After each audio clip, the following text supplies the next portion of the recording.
amigos, ¿cómo están en todo el país? Estamos nosotros listos para llevarles no solamente información, sino un análisis detallado de lo que ha significado la coyuntura esta semana. Y vaya que hemos tenido un fin de semana movido con diferentes informaciones y claro, el inicio de esta semana con viajes presidenciales y además con avances dentro de investigaciones. Y nosotros le vamos a tener el detalle, lo que usted no vio en otros medios, aquí en vivo. Y vamos a tener diferentes temas. Vamos con el primero, que tiene que ver precisamente con la presencia del presidente Rodrigo Paz en Brasil, un encuentro bilateral con Luis Inácio Lula da Silva, presidente brasileño. Bolivisión, por supuesto, estuvo presente, está todavía presente, y vamos a hacer un análisis de los acuerdos, los alcances y los beneficios que trae esta reunión para nuestro país. Enseguida vamos a tener también contactos desde Brasilia con nuestro compañero Tufiare, que está precisamente cubriendo todos los detalles de este encuentro. Pero claro, lo que ha generado también noticia y durante este fin de semana tras este operativo que se ha desarrollado en el país, resaltado incluso en esta visita a Brasil del presidente, tiene que ver con Sebastián Marcet, de las personas más buscadas a nivel internacional por temas de narcotráfico, cayó en Bolivia. Diferentes operativos y allanamientos. ¿Qué pasará con la recompensa? ¿Qué pasa con las otras 4 personas que también han sido aprehendidas? Las cárceles de máxima seguridad serán quienes reciben a estas personas indicadas de tráfico internacional de droga. Hay una conexión con otros países, Bolivia, Brasil, Paraguay, Países Bajos, Bélgica, etcétera. Se movían por todo lado. Nosotros en breve el análisis aquí en vivo. Pero también vamos a estar hablando de algo que ha llamado la atención, principalmente en redes sociales, que tiene que ver con la media hermana de Sebastián Marcet, su aprehensión y su presentación ante los medios de comunicación. Bueno, han habido reacciones y de todo tipo, Gerardo, en redes sociales, y una imagen que evidentemente ha llamado poderosamente la atención. Tiene que ver con una sonrisa, para algunos una ligera sonrisa y para otros una sonrisa cínica, así la han calificado en las redes sociales, al margen de además resaltar otros atributos físicos. Y más allá de los memes, vamos a estar analizando por qué una persona que aparentemente ha cometido un delito, porque se va a someter al proceso indicado, tiene ese tipo de reacciones. Es una manera de desafiar. ¿Qué es lo que puede llevar a una persona que está siendo investigada, apuntada y presentada a tener estas reacciones? ¿Qué conexiones y desde hace cuánto trabajaba con Sebastián Marcet, entendiendo que ella habría, según indican las investigaciones iniciales, habría asumido el mando tras la aprehensión y detención de la esposa de Sebastián Marcet, de Janina Troche? Pero amigos, es momento de interactuar. Tenemos diferentes preguntas en las que ustedes pueden participar y así ser parte también de la elaboración de Aquí en Vivo. Vamos con la primera pregunta. Ahí la vamos a poner en pantalla. Tiene que ver precisamente con la reunión bilateral entre Rodrigo Paz e Inácio Lula da Silva. Ahí está. ¿Qué crees que debería priorizar en las reuniones bilaterales entre Bolivia y Brasil? Opción A, comercio y la inversión entre ambos países. Opción B, infraestructura e integración fronteriza. Opción C, fortalecer cooperación energética. Y opción D, reforzar seguridad y lucha contra el crimen organizado.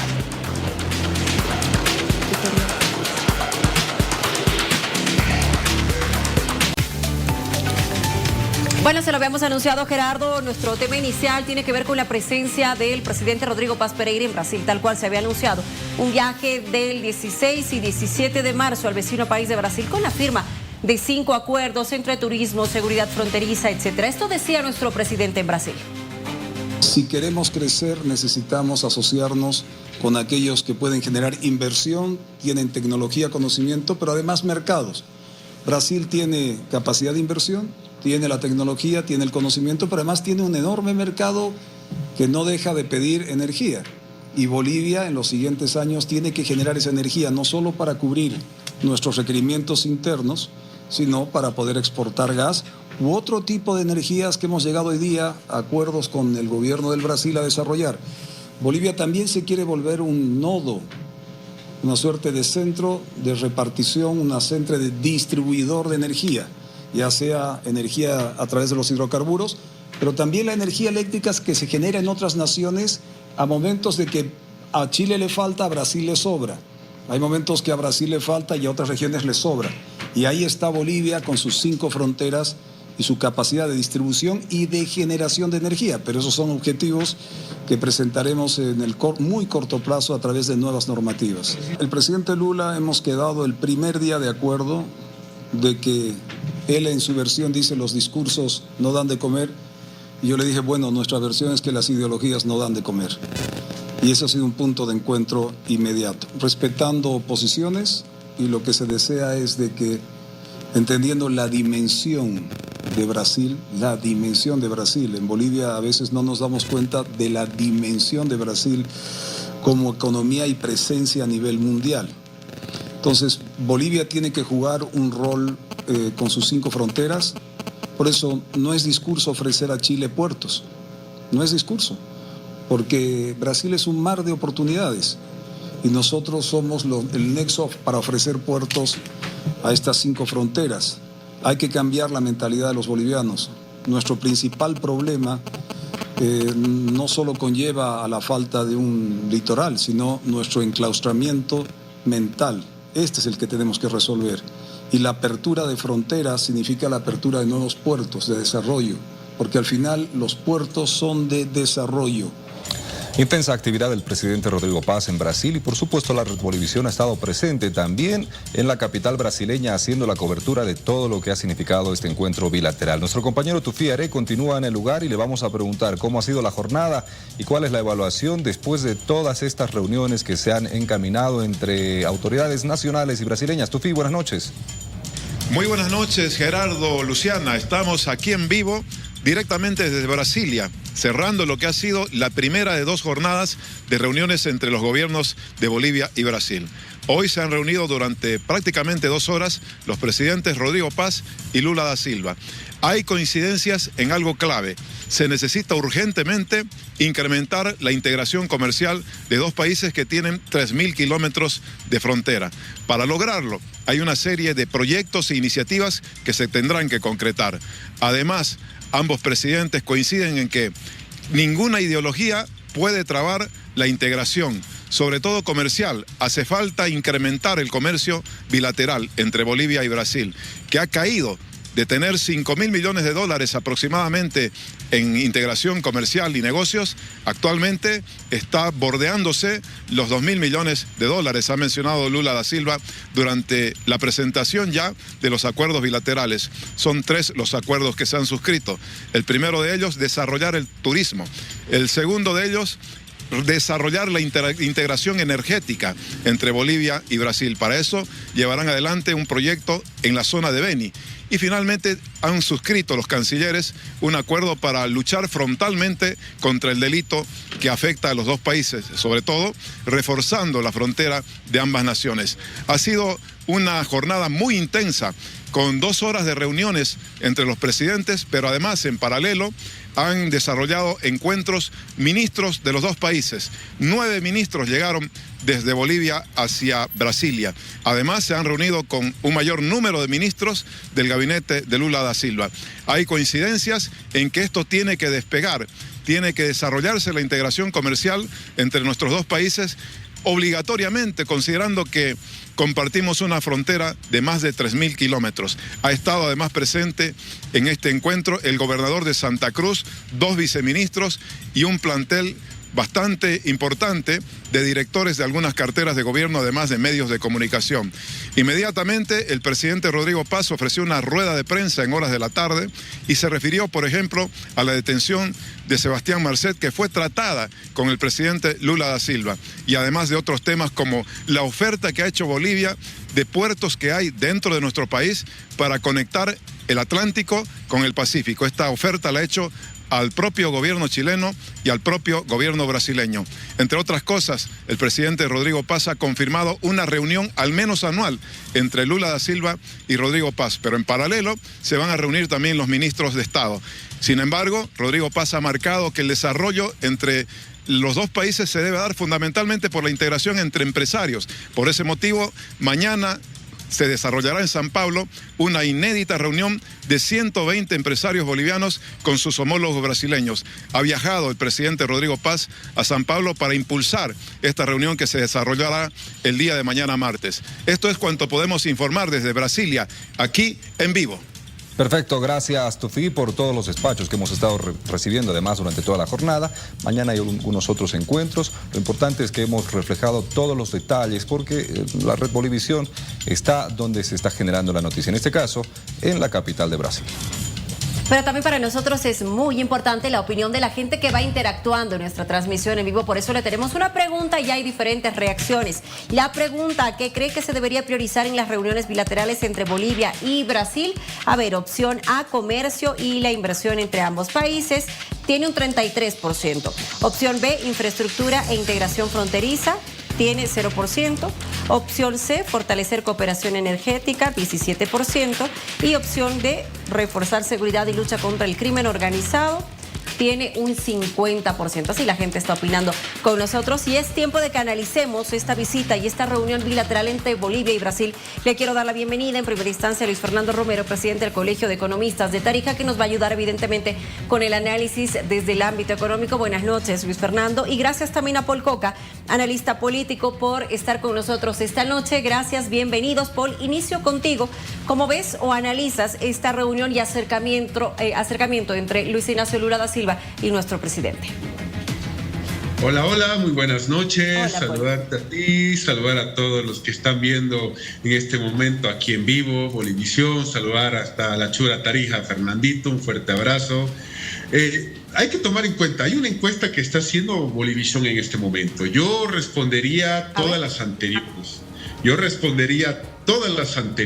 ¿Por qué?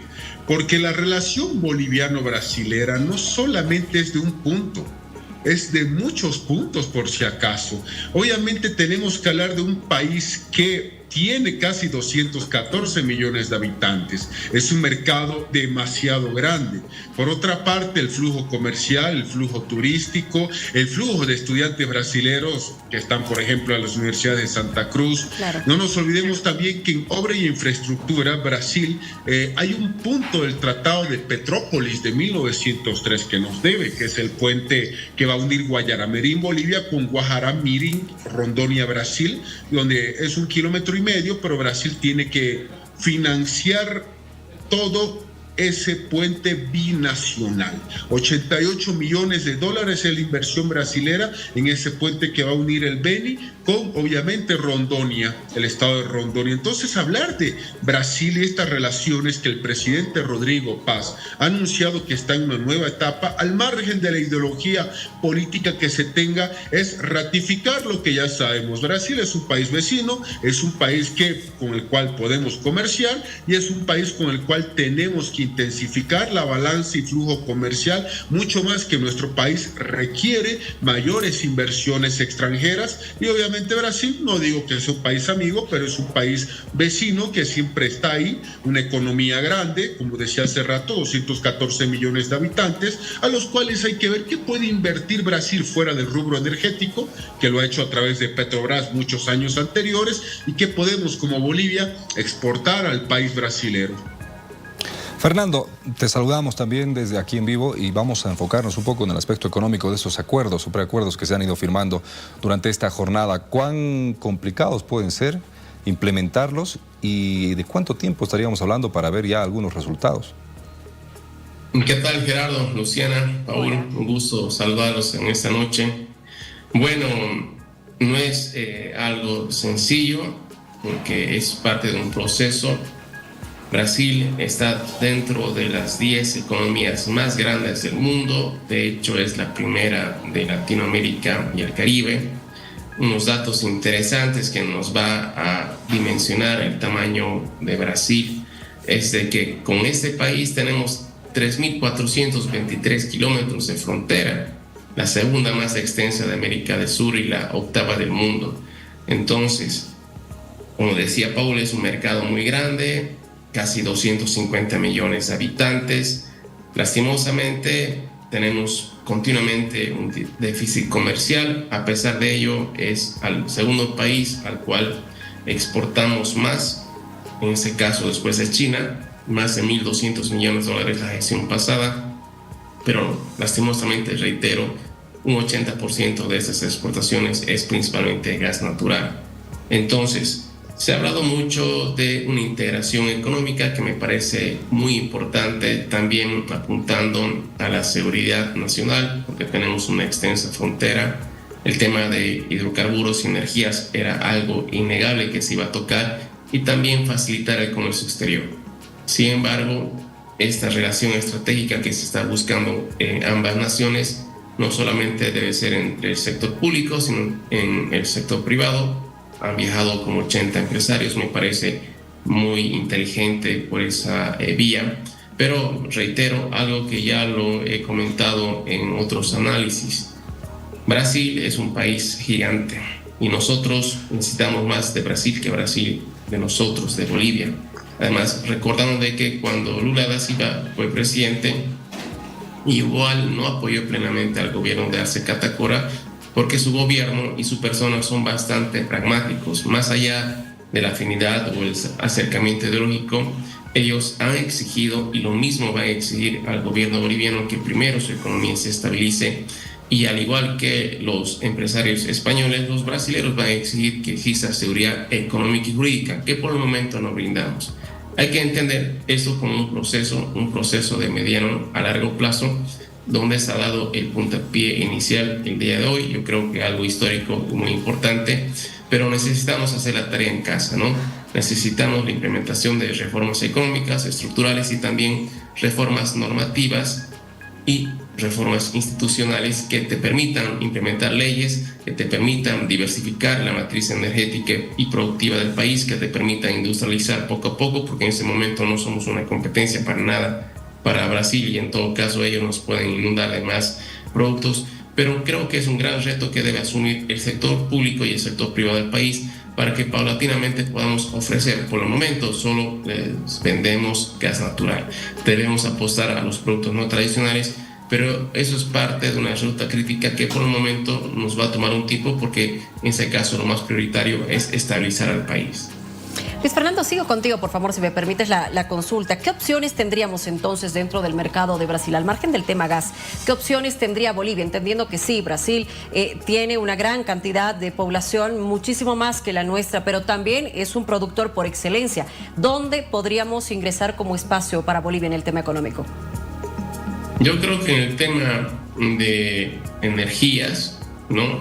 Provisión de electricidad es un factor clave, porque si bien Brasil es un país muy grande, extensamente rico, pero también necesita cubrir la demanda principalmente de servicios básicos, de energía y de otros que no tienen la plena capacidad, principalmente en las zonas fronterizas.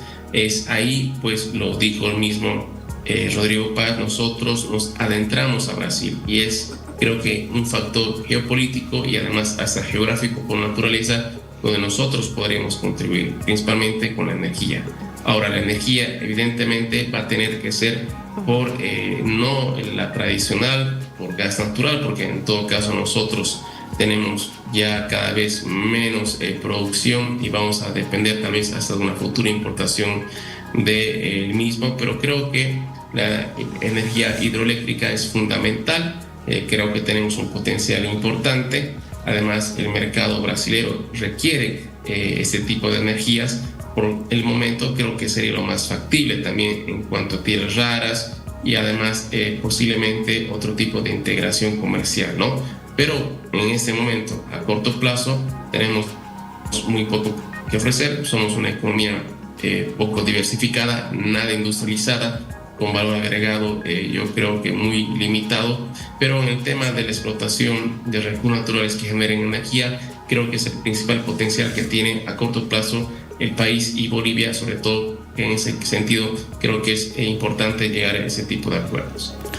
Paul, ahora muchas personas antes de este encuentro, que por supuesto ha dejado tranquilos a muchos, pensaban, por ejemplo, que por la línea política e ideológica del presidente de Brasil, lo que ha significado su relación con exautoridades de izquierda en nuestro país, iba a ser complicado retomar algún tipo de negocios comerciales o abrir mercados con el país vecino, pero esto nos ha demostrado que más allá de las líneas políticas, la economía de ambos países y la buena relación bilateral está reinando, ¿no?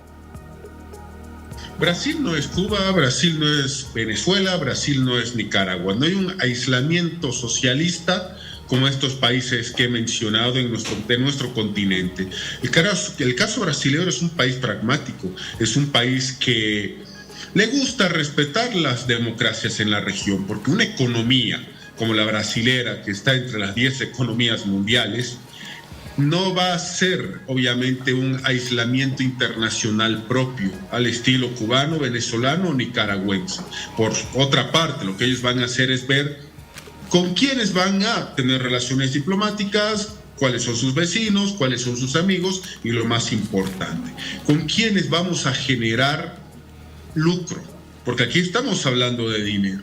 Aquí lo que nosotros tenemos que entender es que esta posibilidad brasilera, que es una política de Estado desde la década de los 90 ya bien consolidada, de un Brasil que obviamente le gusta relacionarse con otros países, especialmente del rubro y ámbito democrático, aquí hay que ver qué es lo que Bolivia está dispuesta a ofrecer a Brasil, que Brasil necesita. Fuera del rubro de la energía, si es un recurso natural no renovable el gas, que cada vez hay poco, hay que decirlo. ¿Qué es lo que Bolivia puede ofrecer? Por ejemplo, rubro de educación, tierras raras, otros recursos naturales.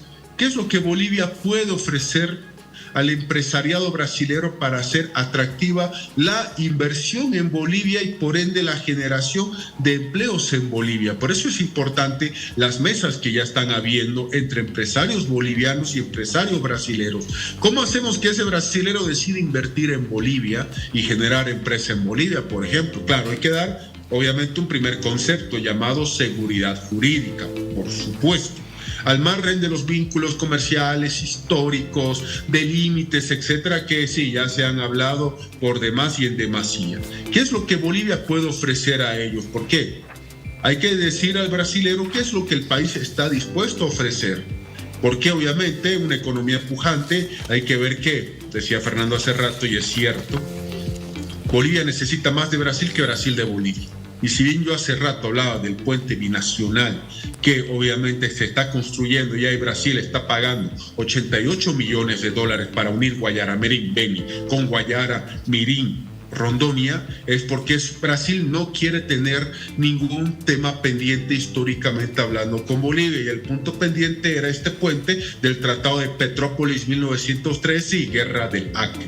Entonces hay que ver que la política brasilera internacional es no tener asuntos pendientes con nadie, y a Bolivia con ese puente binacional nos va a constar. Reitero otra vez, ¿qué es lo que Bolivia puede ofrecer al brasilero para que invierta en Bolivia, por supuesto? Eso es algo que los empresarios también tendrán que mostrar. El nuevo cambio de gobierno boliviano, que estamos con un país que quiere dar seguridad jurídica, seguridad a las inversiones, ser un país incorporado al mundo y ya no un país cerrado como casi lo fuimos durante los 20 años de gobierno masista. Bueno, Paul y Luis Fernando, gracias por habernos acompañado esta noche con este análisis desde lo político y también desde lo económico. Gracias siempre por estar en contacto con Aquí en Vivo. Repasemos cómo está la pregunta que le teníamos a la gente. ¿Qué crees que se debería priorizar en las reuniones bilaterales entre Bolivia y Brasil? La opción A, comercio y la inversión entre ambos países, tiene un 43%. Infraestructura e integración fronteriza, que es la opción B, 0%, nadie optó por eso. La C, fortalecer cooperación energética, un 14%. Y la opción D, reforzar seguridad y lucha contra el crimen organizado, un 43%. Gracias, como siempre, por participar y reaccionar en nuestra transmisión. Y nosotros queremos, amigos, invitarles para mañana, 7 en punto de la mañana, un diálogo directo con el ministro de Gobierno, Marco Antonio Oviedo, en Al Día Tu Día. Estaremos hablando de diferentes temas, los más importantes de las últimas semanas. Por supuesto, el tema Marcet, este operativo, además de los convenios de seguridad entre Brasil y Bolivia después de la visita de Rodrigo Paz a Luis Ignacio Lula da Silva, y diferentes otros temas que tienen que ver con la seguridad ciudadana, con la estructura policial. ¿Hay algún cambio? ¿Se está haciendo el cambio que tanto pedía la población antes de las elecciones generales, por ejemplo? Esos y muchos otros temas más, ya lo sabe. Mañana 7 de la mañana, el ministro de Gobierno conversando en exclusiva con Al Día Tu Día.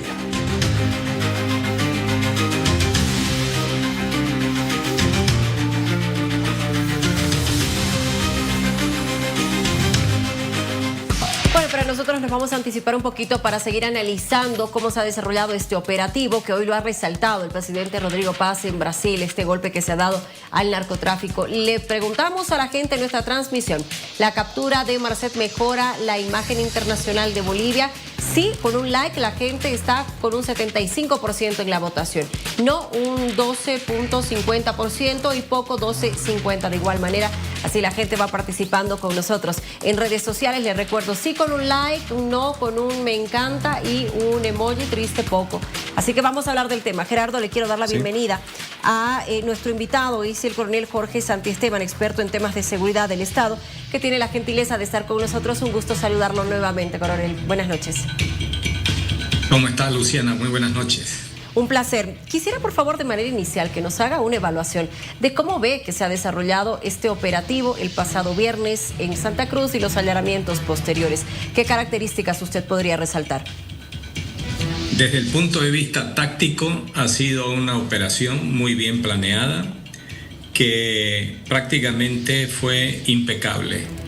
Y como yo digo, ha sido una operación bien prolija, porque se realizó en poco tiempo, se realizó sin pérdida de vidas humanas y sin el empleo de armas. Entonces, fue una operación prolija. ¿Pero por qué? Tácticamente muy bien ejecutada, porque al final todo lo que ocurre al interior y el seguimiento que se le hizo fue precisamente informado al detalle a las fuerzas de seguridad. Por eso es que resulta de que se supo exactamente dónde se encontraba Marcet y se supo también que él estaba pernoctando o descansando solo, a diferencia de la otra casa de seguridad que fue tomada mientras se ejecutaba la operación de captura en otro lugar, a cerca de 7 minutos del lugar. Entonces, evidentemente, el seguimiento que se le hizo a Sebastián Marcet durante varias semanas y contactar a un informante tan cercano que informaba exactamente los movimientos de Sebastián Marcet, que cuando llegó el momento de ejecutar la operación, nadie sabía el cuándo ni el dónde. ¿Por qué? Porque el informante era el quien tenía que dar exactamente las coordenadas para ejecutar la operación. Entonces fue una operación muy bien elaborada, pero que se utilizaron sistemas de inteligencia y de seguimiento y de información que protagonizaron, es decir, una captura sin resistencia. Esa es la característica desde el punto de vista táctico. Ahora, hay que ver también que Sebastián Marcet es la cabeza de una organización criminal. La organización criminal no se ha rendido. Ahí está todavía vigente. ¿Y qué están haciendo ahora esas fuerzas delincuenciales? ¿Y qué está haciendo ahora la fuerza legal del gobierno? Esas son precisamente las interrogantes y los dos actores importantes a los que hay que hacer el seguimiento desde el punto de vista de la situación de Sebastián Marcet. Por su parte, las fuerzas delincuenciales o el cártel del primer comando del Uruguay, así denominada esa organización criminal, con alianzas del PCC, alianza del Comando Bermelo, y alianza precisamente con los mexicanos, el cártel de Jalisco, también está el cártel de los Soles. Precisamente era una organización fuerte porque ya tenía alianzas para monopolizar la droga desde Bolivia, que utilizaron como un centro de operaciones. ¿Qué están buscando ahora? El reemplazo de Sebastián Marcet. Porque esa organización criminal, con toda esa estructura que cuesta la inversión de dinero y la inversión de tiempo, no van a abandonarlo. Por eso es que yo digo, la organización criminal no se ha rendido. Se va a reorganizar y va a poner una nueva cabeza en esa cúpula. Entonces, tengo algunos nombres que supongo que por ahí va a ir la reubicación de un nuevo liderazgo. Y mientras tanto que las fuerzas del orden boliviana tienen que operar en la inteligencia y contrainteligencia y operativamente, interagencialmente con otras fuerzas de inteligencia y operativas de la región, incluyendo a la DEA, obviamente, porque ese operativo fue realizado en combinación con la DEA también y con otros sistemas de inteligencia, pero a la cabeza de la policía. Entonces, el tema está en que de aquí para adelante hay que ver si las fuerzas de seguridad interagenciales en la región no actúan en oportunidad, les van a dar tiempo para que se reorganicen. Y por otra parte también, la investigación interna, aún así hubieran entregado a Sebastián Marcet a la DEA para que se lo lleven a Estados Unidos, lo procesen allá. En Bolivia la investigación continúa y debe continuar prolijamente, así como se ejecutó la operación. Es decir, de una forma responsable, transparente y sin vicios. Porque cuando vemos que dicen no se encontró dinero en ninguna parte de las casas de seguridad, ¿será posible que Marcet no guardaba un solo dólar? Y por otra parte, casas de seguridad de la mafia que fue tomada y que está bajo custodia precisamente de la fiscalía, como que han sido allanadas de una forma irregular. Es decir, ¿cómo es que algo que está precintado, van a romper el precinto y se van a entrar y van a sacar algunas cosas como a manera de botín y se sacan del lugar? Eso es ilegal, si es que eso sucede. Por una parte, puede ser que la organización criminal regrese para recoger dinero, armas, droga y otras cosas, entre ellos documentos. Pero también las propias fuerzas de seguridad, entre fiscalía o policía o elementos del propio sistema, hubieran penetrado para sacar cosas de manera arbitraria. Eso es comprometedor en una investigación seria de esta naturaleza. Coronel, ¿cómo está? Buenas noches. Gerardo lo saluda. A ver, rescato algunos aspectos importantes de los que dice. La planificación es tan importante o a veces más que la propia operación física en este tipo de situaciones. Por otro lado, hay que seguir cortando las cabezas de este cártel por los nexos que pueda tener con cárteles más grandes, incluso de otros países del continente. Y como tercer punto, y algo que también nos ha preocupado por algunas declaraciones de exautoridades paraguayas, por ejemplo, la seguridad interna después de la captura de Marcet, posibles represalias, cómo tendría que partir la acción policial o de las autoridades nacionales para la protección, por ejemplo, de informantes, de las propias autoridades, por posibles acciones que tome el cártel en nuestro país. Eso es importante porque, como le dije al principio, la organización criminal no se rinde. Y si ponen una cabeza, tiene que ser es decir, con un currículum vitae de criminalidad igual o mayor todavía que la de Marcet. Ese es el perfil que ellos buscan, que sepa comandar a la organización criminal, porque tienen que velar por la protección y la defensa de todo lo que significa la organización y la infraestructura. Entonces ellos van a estar dispuestos, dependiendo de la cabeza y de la oportunidad de reacción de las fuerzas de la región, para evitar que estos se reorganicen, se reagrupen y contraataquen. Porque puede haber la situación de que internamente ellos se disputen la cabeza, porque puede ser que un miembro del PCC quiera hacerse cargo de la organización criminal, pero resulta que el hombre de mayor confianza de Sebastián Marcet siempre ha sido Ángel Insfrance, alias Tío Rico. Y si en ese interín hay una fricción interna, van a haber ejecuciones, sicariatos y una serie de guerra interna. Y si todo va en consenso, ponen a las personas más importantes y van a ir eliminando diferentes objetivos que consideran que de acuerdo a su código han traicionado a la organización criminal. Ahí pueden haber policías, pueden haber políticos, pueden haber otro tipo de autoridades. Eso es grave, por eso es que hay que cuidarse, por eso es que las autoridades paraguayas alertan, porque ellos han tenido ese tipo de problemas, empezando desde el fiscal Pecci y continuando con otros más.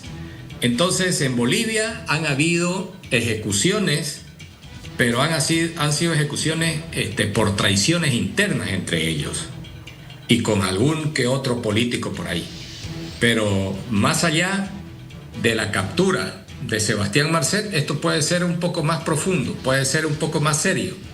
En todo caso, hay que tomar las previsiones y además, ojo con esto, de que ellos están dispuestos a defender el patrimonio y eso lo pueden hacer con las armas.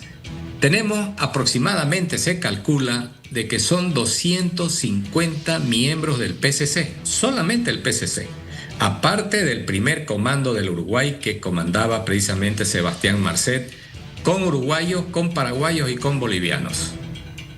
Entonces, ellos hacen esa alianza con aquellas organizaciones criminales que ya les mencioné, de manera que forman una gran corporación del narcotráfico muy fuerte que llegaron hasta cierto punto a monopolizar el tema de la droga en Bolivia.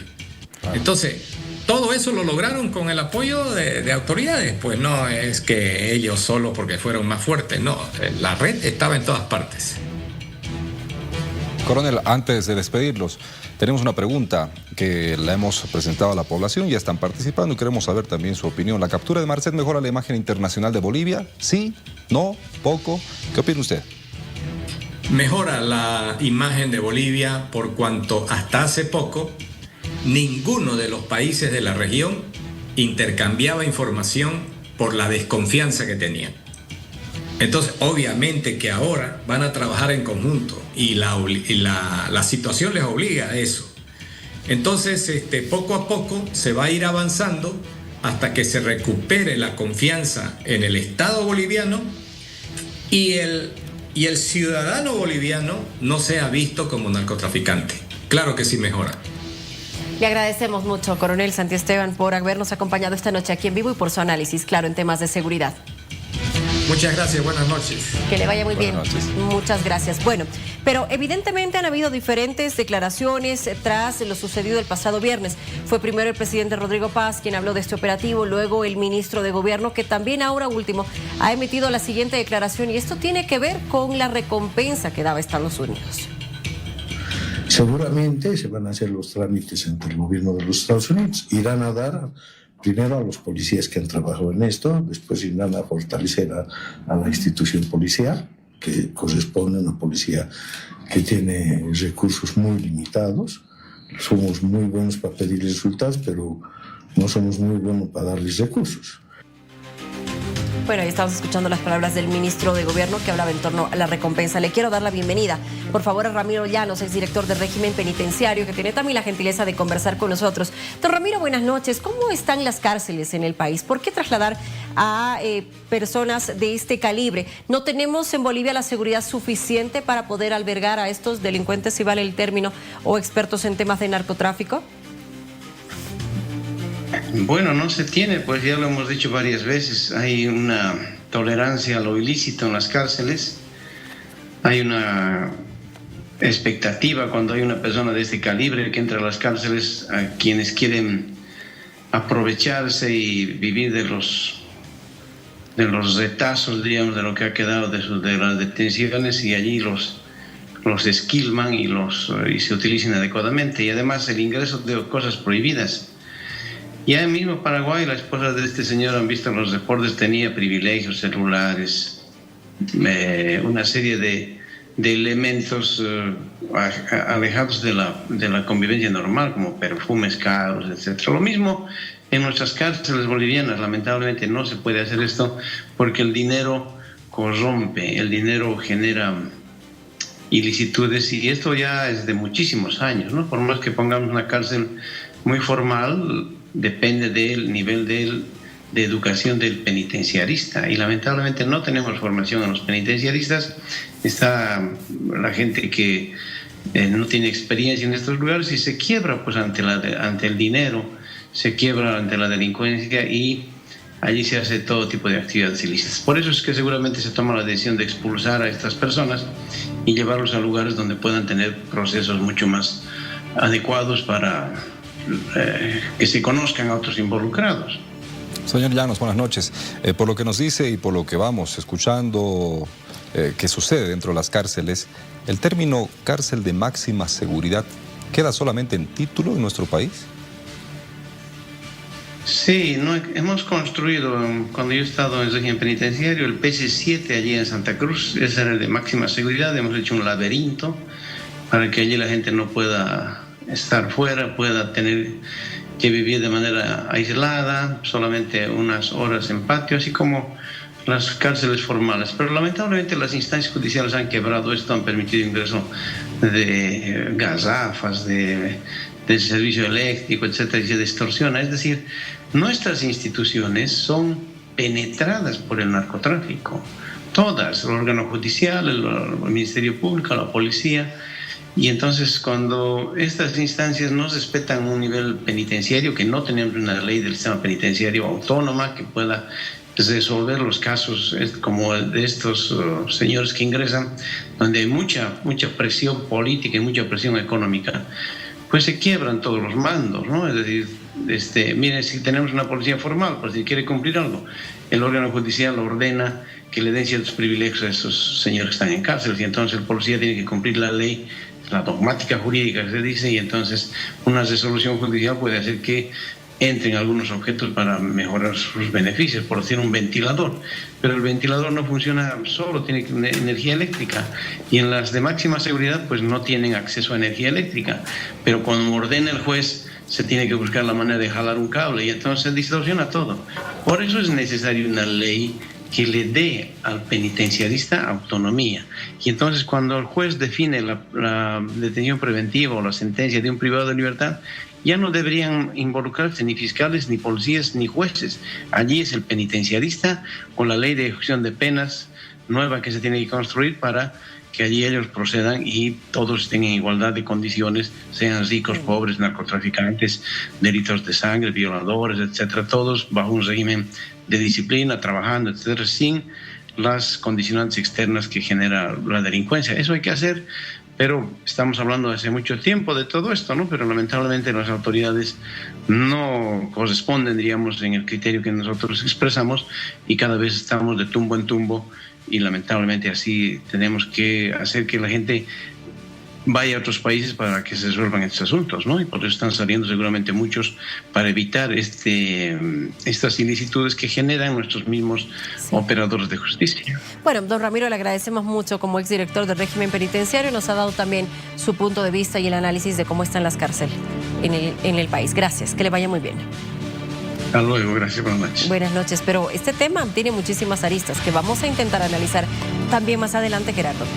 Por supuesto, y entre tanto les voy a recordar que ustedes pueden ser parte de Al Día Tu Día a través de nuestras redes sociales, el Facebook principalmente, Aquí en Vivo. Aquí en Vivo, usted ingresa a la página Aquí en Vivo. Este redondito rojo significa que estamos en transmisión en directo. Simplemente tiene que ingresar ahí y ahí va a ver todo lo que sucede en tiempo real, y también va a poder poner el resultado de la pregunta que lanzamos según la temática. Son diferentes preguntas, ahí estamos viendo algunas de las respuestas de la gente, la opinión que tienen en torno al tema que estamos cerrando. Ya lo saben, estamos aguardando su participación. Vamos a ir leyendo los resultados en tiempo real de las diferentes preguntas y la opinión que usted tenga al respecto.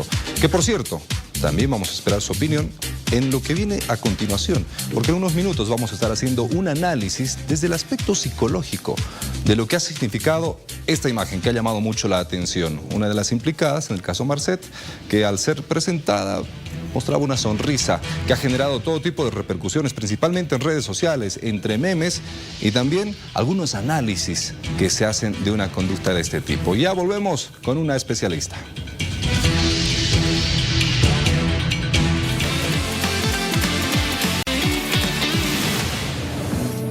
Vamos al anunciado.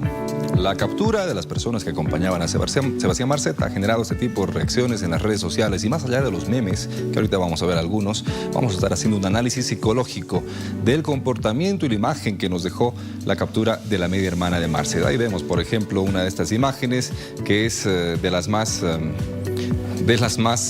vistas en las redes sociales después de esta captura, y tenemos otra, el muñequito bien encorbatado también presenciando a la hermana Marcet.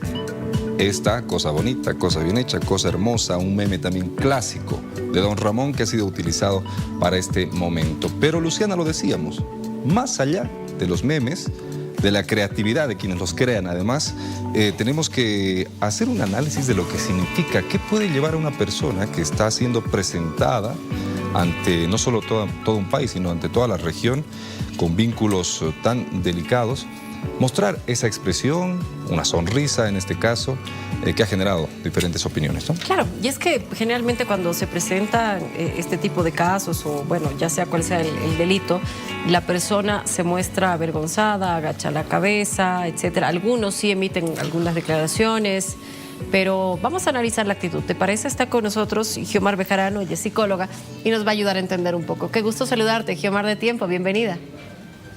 Muy buenas noches, un gusto estar con ustedes. Qué gusto tenerte con nosotros. ¿Qué opinas de esta imagen que hemos mostrado? De esa leve sonrisa que se ve en una persona capturada, aprendida y bueno, ya ante la justicia. A ver, pueden haber muchas explicaciones a esto, ¿no? De por qué sonríe. Puede ser una seguridad o puede ser tal vez precisamente, digamos, ansiedad, alta tensión. Unas personas que precisamente cuando están bajo presión pueden llegar a sonreír, que es sería, pues una hipótesis, una sonrisa nerviosa, ¿no? De incredulidad, intento de controlar el miedo, que es en realidad psicológicamente una respuesta, digamos, en respuesta al estrés como tal, ¿no? Por otro lado, evidentemente la cuestión de estar ahí sonriendo es algo interesante, como una estrategia de control de la imagen pública, ¿no? O sea, uno quiere controlar porque sabe que está siendo filmada y entonces es mostrar al público, no, yo no estoy derrotada, no, a mí no me afecta, yo tengo control sobre las cosas. Veamos también cómo llegaba Murillo cuando ha llegado de Estados Unidos o cuando lo han detenido, llegaba igual todo campeante, como diciendo, yo soy dueño de la vida, ¿no? O sea, es transmitir un mensaje de yo no estoy derrotada, no es así, ¿no? Entonces, esto es bastante frecuente tal vez en figuras vinculadas a entornos de poder y precisamente criminalidad organizada porque tiene mucho poder. Entonces, yo pronto voy a salir porque tengo detrás mucha gente que tenemos charlada, comprada, etcétera. Por otro lado, podría ser una negación psicológica de la situación, ¿no? Un mecanismo de defensa clásico descrito por la psicología, ¿no? Una negación que cuando la realidad es, como decir, abrumadora, la persona puede reaccionar con conductas aparentemente incongruentes, como lo que estamos viendo, reír, bromear, sonreír, etcétera, que no necesariamente es pues felicidad, sino un distanciamiento hacia ese evento tan, digamos, lleno de ansiedad que está viviendo en ese momento.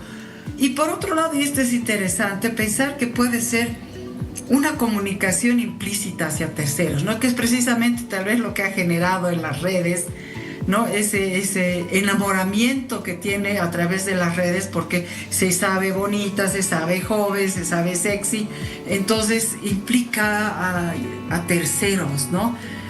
Con un mensaje hacia el entorno, evitar parecer vulnerable, un poco coquetear a esta situación, ¿no? Y como que ha tenido éxito, porque realmente he estado viendo que sus memes o los memes, hay gente que quiere ser su abogado, o si fuera abogado sería su abogado y cuestiones por el estilo. Entonces es algo interesante de analizar, ¿no? Bueno, también puede ser una reacción espontánea en contacto ante las cámaras. Claro que al ser detenida no es algo que uno esté preparado para sonreír necesariamente, ¿no? Entonces una sonrisa en una situación de detención no necesariamente significa alegría o tal vez indiferencia. En psicología se sabe que puede ser una reacción nerviosa, un mecanismo de defensa, o incluso una forma de manejar la imagen pública, ¿no? Frente a las cámaras, yo estoy aquí, soy dueña de la situación, ¿no? Una fotografía aislada no permite interpretar tampoco el estado emocional exacto, real de una persona que está siendo detenida, ¿no? ¿Qué tal, Gemar? Gerardo te saluda. Voy a volver a la primera opción que nos diste, una reacción por nerviosismo. Si no fuera la sonrisa, ¿qué otro tipo de emociones reflejaría el ser humano en una situación así por nerviosismo o impulsado por el nerviosismo? Pues podría ponerse a llorar, podría ponerse a temblar. Hemos visto personas que se enferman y en vez de ir a una prisión, quieren ir a un psiquiátrico o una clínica o alguna cuestión, pero no a prisión, ¿no? Entonces son, digamos, las respuestas más comunes, ¿no? Pero es interesante analizar que yo creo que hay que diferenciar entre una sonrisa verdadera y una sonrisa auténtica, ¿no? Nerviosa, desafiante, ¿no? Y esto es interesante de verlo. Y también yo creo que sería pertinente ver el otro lado de la moneda. ¿Por qué la gente ha enganchado precisamente con ella y ha tenido una reacción así? Porque nos deberíamos, digamos, como que alegrar. Al fin han agarrado a un narcotraficante tremendo y me imagino que su hermana también estará involucrada en toda esta porquería. Entonces, oh, qué bien, al fin a la cárcel, duro con ellos. Eso es lo que se espera, pero yo creo que en esta dupla, vamos a decir así, no sabemos, por lo menos yo no tengo idea si está o no está involucrada, pero es más o menos lógico de pensar, más aún por esta reacción. Pero yo creo que es algo bastante común en psicología social, se llama el efecto halo. Es un efecto planteado por Thorndike, y él ha planteado que precisamente en este tipo de situaciones, este efecto de halo plantea, ahí habla sobre fenómenos que en psicología social plantean que las personas tienden a atribuir cualidades positivas a alguien que perciben físicamente atractivo, ¿no? Entonces, no nos olvidemos que todo este tipo de personas, igual como ustedes que son periodistas, preparan para ser voceros a otras personas que no son periodistas y prepararlos para cómo tienen que reaccionar y cómo tienen que responder ante las cámaras si es que preguntan cosas complicadas. Por ejemplo, yo soy de una organización internacional que trabaja con niños y nos han preparado, ¿qué pasa si hay un escándalo? Y ustedes los preguntan, entonces nos han preparado como vocerías. Me imagino que este tipo de personas tan públicas también han pasado y se han capacitado en este tipo de reacciones y precisamente están generando, lo hemos visto, Marcel también se ha presentado bastante seguro de sí mismo, para nada asustado, ¿no? Para no parecer precisamente un delincuente y que la gente diga, no, debe ser buena persona, seguramente es inocente. En este caso especialmente de la hermana, que nunca, o por lo menos yo no he escuchado nada de ella como narcotraficante. Entonces aquí también se podría hablar de una sexualización, si puede decirse, romantización del crimen, ¿no? Porque es un fenómeno interesante que lo hemos visto con Ted Bundy, ¿no? Un asesino de serie tremendo de Estados Unidos, que todas las chicas caían rendidas a sus pies, le han propuesto matrimonio, un montón de cosas, que por esto de los medios que los presentan y ellos también se exponen con esa coquetería, entonces resultan románticamente, entre comillas, personajes fascinantes, figuras rebeldes, digamos, símbolos de poder, que como que uno, uy, qué interesante, si yo quisiera ser como ellos, tener esa fuerza, ese poder, ser tan rebelde ante una situación que me está metiendo presa, pero a mí no me llega. O sea, son cuestiones muy interesantes de este tipo de personas y lo que generan con la gente, ¿no? Por otro lado, está mezclado al mismo tiempo esta víctima atractiva, ¿no? Sí. Aquí tenés una chica muy atractiva, que también en la psicología social se podría decir que se llama el sesgo de la víctima atractiva, que estas personas tienden, o sea, las personas que aplican o postean en las redes sociales sobre esta situación y enganchan, es porque pueden mostrar más compasión, justificar inclusive conductas y minimizar la responsabilidad. Entonces, inclusive decir, no, seguro ella no ha estado involucrada en este tipo de cosas con su hermano. Ella seguro que es inocente, ¿no? O sea, sí. Muy bien, ¿no? Te queremos agradecer, Xiomara, en todo caso, por darnos este análisis desde otro punto de vista que de seguro muchas personas no lograron entender hasta antes de escucharte. Muchas gracias. A ustedes, para cuando gusten, un gusto, buenas noches. Un abrazo, gracias, Xiomara. Son las 11 de la noche con 29 minutos. Le voy a dar un dato muy importante que tiene que ver con la cotización referencial del dólar en nuestro país, Banco Central de Bolivia. Hoy, 9 bolivianos con 0,5 centavos la compra y la venta 9 bolivianos con 24 centavos. Reiteramos, es la cotización referencial del Banco Central de Bolivia para el dólar en nuestro país. El cambio oficial y la cotización oficial continúa en 6.96. Con esto nos vamos a una pausa. Volvemos en instantes.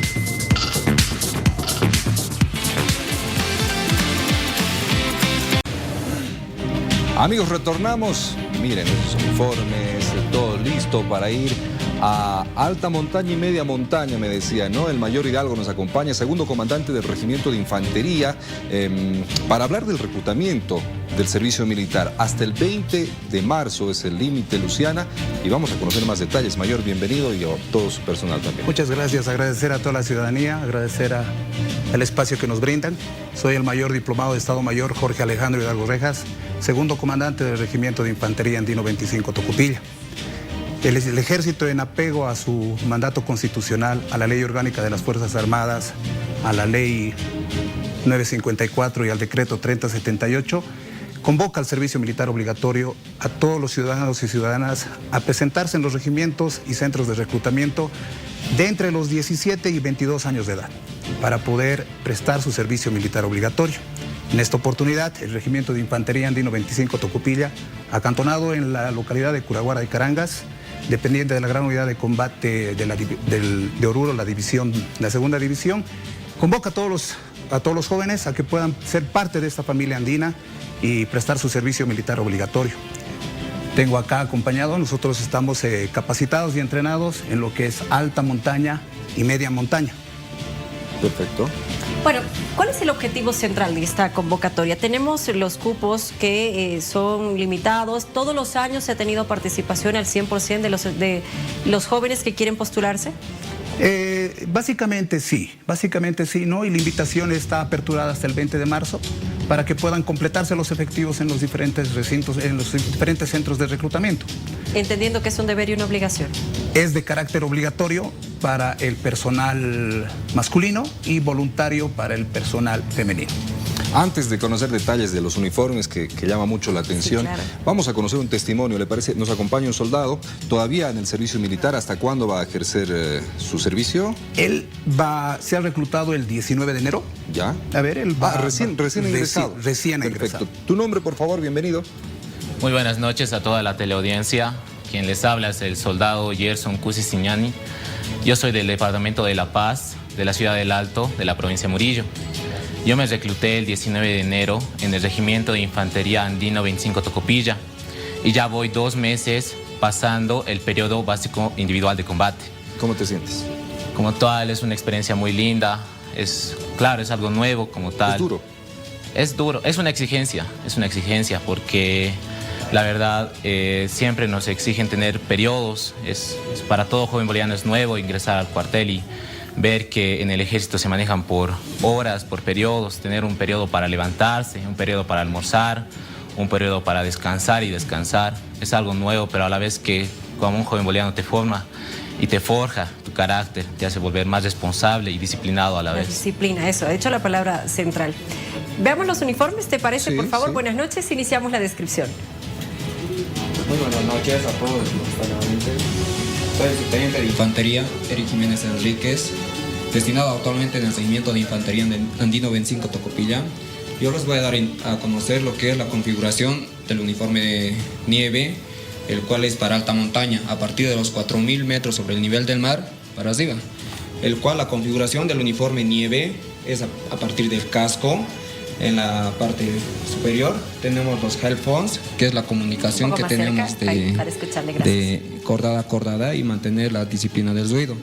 Tenemos los visores, el cual nos permite hacer el escalamiento nocturno y tener visibilidad durante la noche. La balaclava blanca es para mimetizarse durante la nieve y que el enemigo no pueda ver. A ver, perdón, la que nos vamos a poner de costadito para ir mostrando lo que está. ¿Cuál es la es el balaclava? Ah, ya, perfecto, ahí está. El que cubre toda la cara. Tenemos en la parte posterior el equipo individual de combate, que es para 3 días de combate. Tenemos los 2 esquís que nos permite hacer desplazamientos largos en cortos tiempos. Esto mayormente se hace en pendiente de arriba hacia abajo. Esto se lo emplea en la nieve. En la parte de abajo tenemos la primera línea, que consta del arma secundaria. Tenemos el recuperador del arma secundaria. En esta parte tenemos la portalibreta o la portacarta, que nos sirve para orientarnos. Y en la parte de atrás tenemos un iPad, el cual nos permite el botiquín de primeros auxilios para algún combatiente herido. De este lado tenemos el macrovac, el cual nos permite recuperar los cargadores una vez se acaban las municiones. Tenemos el portacargador del arma secundaria, el kit de escalamiento básico para el operador de alta montaña, el cual constituye de 2 cintas express, uno que va al punto de anclaje, el otro a la cuerda. Tenemos el Yumar, que nos permite hacer el escalamiento por cuerdas una vez esté anclado el punto de anclaje con las cuerdas. Tenemos el tornillo de hielo, que nos permite hacer los orificios en los hielos y nos permite realizar el punto de anclaje y poder hacer el escalamiento en alta montaña. Y el descensor en 8, que nos permite anclar todas las cuerdas y realizar el escalamiento, como también el descenso. Tenemos el chaleco multipropósito, el cual tiene un portadocumentos, tiene los cargadores del arma primaria y del arma secundaria. Este es en cuanto al operador de alta montaña. ¿Ese uniforme permite el abrigo necesario para las bajas temperaturas? Para las bajas temperaturas a partir de los 4.000 metros sobre el nivel del mar hacia arriba.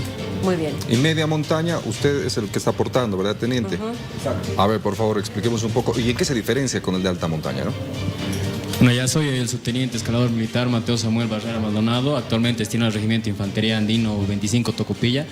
Lo que voy a pasar a explicar es lo que es la configuración del uniforme desierto, que es este que tenemos acá, que en primer lugar es el uniforme que empleamos a partir hasta los 4.000 metros sobre el nivel del mar. Lo que contamos en la cabeza con el casco para cuidarnos de cualquier desprendimiento de roca o otro objeto al momento de realizar el escalamiento. La parte posterior tenemos los headphones, que son para comunicarnos entre cordada a cordada y de esa manera mantener la disciplina y el silencio al momento de realizar las operaciones. En la parte frontal tenemos lo que son los visores, en los cuales lo utilizamos para escalamiento nocturno. Tenemos la balaclava, que es esto de acá, que le empleamos para protegernos del frío y asimismo mimetizarnos con el ambiente al momento del operador de media montaña. La parte posterior tenemos lo que es el equipo mínimo individual de cada combatiente, que está empleado para 3 días. Tenemos la cuerda, en la cual este combatiente es el mejor escalador militar de su cordada, en el cual él hace cumbre y realiza el anclaje de la cuerda para que pueda progresar su cordada en el escalamiento. En la parte frontal tenemos un chaleco, que es el chaleco multipropósito, en el cual le está configurado para que le emplee el combatiente, le dé la autonomía de combate, en el cual consta de una garra cóndor, en el cual la podemos emplear para combate cuerpo a cuerpo. Tenemos en la parte del pecho, que es el dispositivo donde puede emplear el dispositivo electrónico. En la parte de abajo tenemos los cargadores de arma primaria. En la cintura tenemos lo que se llama la primera línea. Aquí va el arma secundaria, que es la pistola. Tenemos el portacarta, el IFAC, que es del equipo de botiquín, de primeros auxilios de cada combatiente. El macrovac, que es para recuperación de cargadores. Y asimismo los portacargadores del arma primaria y secundaria. Esta es lo que se llama la línea de vida, cual empleamos para sustraer a los combatientes heridos y de esa manera poder no perder la capacidad combativa. Claro. Lo que tiene en la cintura es la silla, que lo utilizamos para escalamientos y descensos. Y en esta parte es donde encontramos lo que es el elemento básico del operador de media montaña, el cual tenemos que son los empotradores mecánicos, en lo cual estos se expanden de acuerdo al ancho de la roca para poder realizar el anclaje. Tenemos lo que es la polea, cual su misión fundamental es la de limitar la fricción y para poder realizar evacuaciones. Y como último tenemos las cintas express, que en un extremo se emplea para para conectar la cuerda, y en el otro el punto de anclaje. Muy bien. Y eso es todo lo que es el uniforme del operador de media montaña para entrar en combate. Muy bien, claramente el estudio no está preparado para los esquís. Gracias por esta explicación a detalle. Más de un joven que está por ir al reclutamiento, que estará con ganas de que lo seleccionen para el batallón de Regimiento de Infantería Andino 25. La invitación, mayor, por favor. La invitación está abierta. Los modos de poder llegar al Regimiento de Infantería Andino 25 Tocopilla, reclutarse o apersonarse al Regimiento de Caballería Mecanizada 4 Ingavi.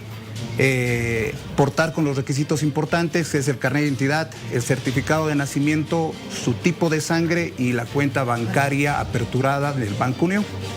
Se aproximan al regimiento de caballería, indican que son voluntarios para ir al regimiento de Infantería Andino 25 Tocopilla, y inmediatamente nosotros vamos a desplazar personal para que podamos recogerlos e inmediatamente trasladarlos al regimiento.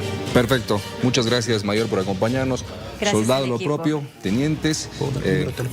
Un número telefónico, claro. Para mayor información, quizá para el personal que tenga alguna duda o quiera obtener información, el número están aperturados, es el 68 58 27 56. Repito, el 68 58 27 56 para mayor información y detalles con respecto al reclutamiento al Regimiento de Infantería 25 Andino Tocopilla. Gracias nuevamente por habernos acompañado. Un lujo que hayan estado en nuestro estudio con todo el equipo para que le pueda explicar a la población y sobre todo a los jóvenes que tienen la obligación de asistir. Hacemos una pausa, quédese con nosotros. Aquí en vivo en breve, Harold Barrón haciendo un tributo espectacular. Quédese con nosotros, viene nuestro momento íntimo.